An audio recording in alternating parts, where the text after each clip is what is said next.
Halo, perkenalkan nama saya Gilbert Adiman orang Pasar Ibu dengan NIM 203020801093. Jadi di video kali ini kita akan menjelaskan mengenai praktikum modul gangguan sistem respirasi, praktikum parasitologi. Yang dimana untuk video kali ini kita akan membahas tentang Paragonimus westermani. Jadi sebelum masuk lebih dalam lagi, sebelumnya saya akan memberitahukan kepada teman-teman sekalian bahwa ada 4 poin yang akan kita jelaskan pada hari ini, yaitu poin pertama yang ada tujuannya, yang kedua ada dasar teori, yang ketiga ada alat dan bahan, yang keempat ada prosedur kerjanya. Baik, untuk yang pertama kita masuk ke dalam tujuan. Untuk tujuannya sendiri, di mana saya akan di sini menjelaskan bahwa akan mengidentifikasi telur cacing dan juga larva Paragonimus westermani.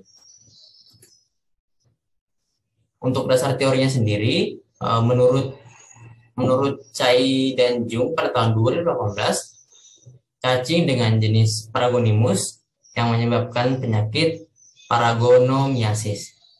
Pada cacing ini terdapat banyak spesies lainnya, tapi untuk kali ini, di video kali ini, kita akan fokuskan kepada pembahasan satu saja, yaitu Paragonimus westermani. Menurut Yoshida sendiri, pada tahun 2019, penyebaran secara geografis cacing Paragonimus westermani ditemukan di India, Pakistan, Nepal, Thailand, Filipina, Indonesia, Papua Nugini, dan juga Myanmar. Cacing Paragonimus westermani ini berhabitat di paru-paru. Cacing tersebut tergolong ke dalam famili Troglotrematidae. Cacing Paragonimus westermani ini merupakan bagian dari beberapa cacing di Guinea yang menginfeksi saluran pernafasan manusia. Untuk laporan pertamanya sendiri mengenai cacing ini terjadi pada abad 19, tepatnya di Taiwan.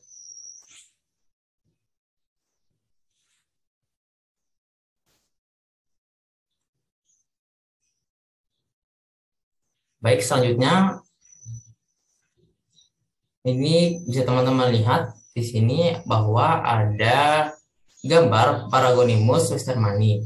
Untuk yang gambar A merupakan telur cacing, yang ke gambar B merupakan serkarya, dan juga gambar C adalah metaserkarya.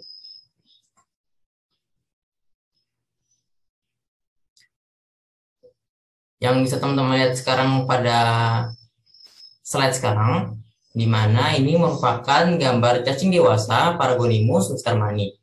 Jadi cacing dewasa Paragonimus westermani ini bertubuh tebal, berwarna coklat kemerahan dengan ukuran panjang 7,5 hingga 12 mm dan juga memiliki lebar 4-6 mm.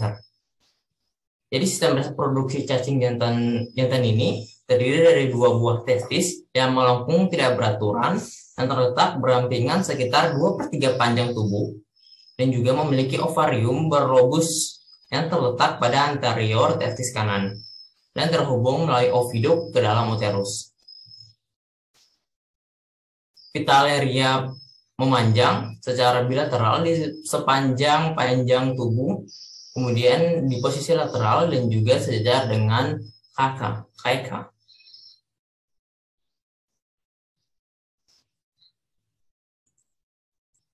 Baik, teman-teman bisa lihat pada gambar yang sebelah kiri yang kuning, seperti kuning-kuning itu.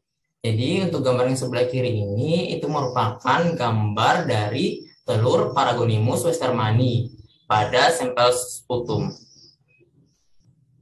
Untuk yang kanan sendiri itu merupakan gambar dari life cycle dari Paragonimus westermani. Jadi cacing dewasa Paragonimus westermani ini berpasangan. Biasanya ditemukan terbungkus dalam bronchiolus paru-paru yang terinfeksi paragonomiasis. Biasanya telur yang mengandung embrio atau zigot yang belum terselubung dikeluarkan bersama dahak ketika kapsul yang menutupi cacing dewasa pecah. Namun beberapa telur mungkin tertelan bersama dahak melewati sistem pencernaan dan dibuang bersama feses. Beberapa cacing dewasa yang lain terperangkap di jaringan paru-paru dan menghasilkan abses bronkial. Setelah telur mencapai air, diperlukan beberapa minggu agar berkembang menjadi miracidium.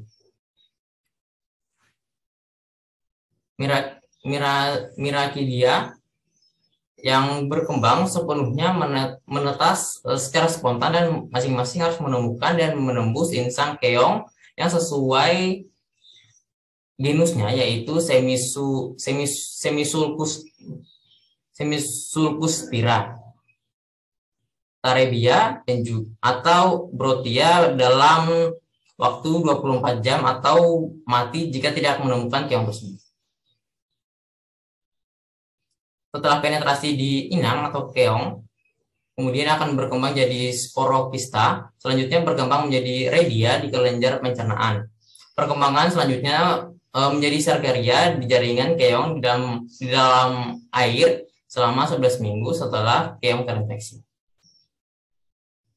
Manusia sendiri terinfeksi dengan memakan krustasea, air tawar mentah, atau dimasak tidak matang. Metaserkaria berada di usus halus dan juga sebagian menembus dinding usus. Cacing yang baru saja menjadi dewasa tetap berada di usus halus beberapa hari sebelum memasuki kolon. Kemudian melintasi diafragma dan juga pleura. Juga mereka akan memasuki jaringan bronchiolar paru-paru dan juga cacing terkapsulasi berpasangan oleh jaringan ikat inang dan juga berkembang. Kematangan seksual terjadi selama 8 hingga 12 minggu. Selama migrasi, cacing dewasa muda menginfeksi organ lain maksud saya. Jadi akan menghasilkan lesi ektopik atau mati karena reaksi inang. Baik, selanjutnya kita masuk dalam alat dan bahan. Untuk yang pertama ini ada alat, yaitu ada mortar, ada cawan Petri, ada mikroskop stereo, ada mikroskop binokuler, ada kaca preparat, pinset, gelas kimia, mesin stainless, dan juga centrifuge. Untuk bahannya sendiri, yang kita perlukan adalah sekutum, feses, keong air tawar, kepiting air tawar, aquades, natrium hidroksida, dan juga formalin 10%. Untuk prosedur kerjanya sendiri, kita masuk dalam prosedur kerja. Untuk yang pertama ada pemeriksaan serkaria. Dalam metode ini kita menemukan serkaria Paragonimus westermani pada keong air tawar menggunakan teknik freezing, di mana tahapan itu meletakkan keong pada cawan Petri. Kemudian cangkang keong dihancurkan secara perlahan dengan mortar.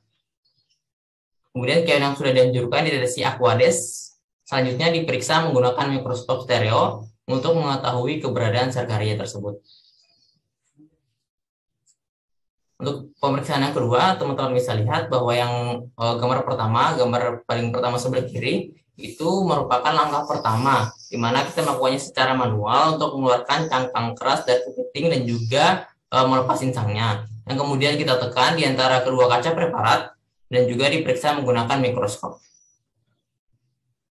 Untuk gambaran kedua yang sebelah kanan, teman-teman bisa lihat bahwa di situ kita akan mengambil jaringan hepatopankreas, di mana kita akan mengaduk rata di dalam karapas atau bagian keras krustasea, dan kita pindahkan dan juga kita aduk ke dalam gelas kimia. Selanjutnya aquarius bisa kita tambahkan dan juga kita adukkan.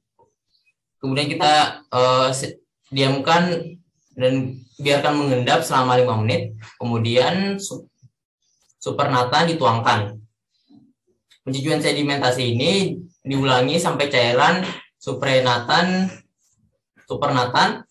dipindahkan melalui saringan stainless mesh ke dalam gelas kimia.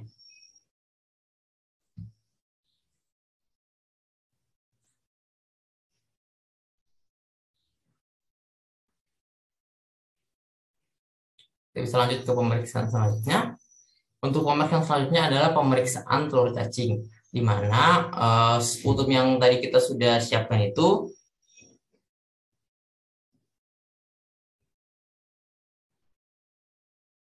spesimen dahaknya harus dilakukan pada pagi hari, di mana sampel dahak dapat diperiksa dengan beberapa cara, seperti dahak disentrifugasi, dan kemudian sedimen diperiksa langsung menggunakan mikroskop. Jika dahak terlalu kental, natrium hidroksida dengan volume yang sama dapat ditambahkan 3%, kemudian sentrifugasi. Dan periksa sedimen menggunakan mikroskop. Spesimen dapat diawetkan ke dalam 10% formalin, dan juga prosedur konsentrasi formalin etil asetat dapat diselesaikan, dan sedimen diperiksa menggunakan sediaan langsung atau pewarnaan. Baik, mungkin itu saja yang bisa dapat saya jelaskan. Ini merupakan daftar pustaka dari yang telah saya paparkan. Baik, terima kasih. Semoga di video kali ini membantu teman-teman sekalian agar bisa paham mengenai praktikum Paragonimus westermani ini. Terima kasih.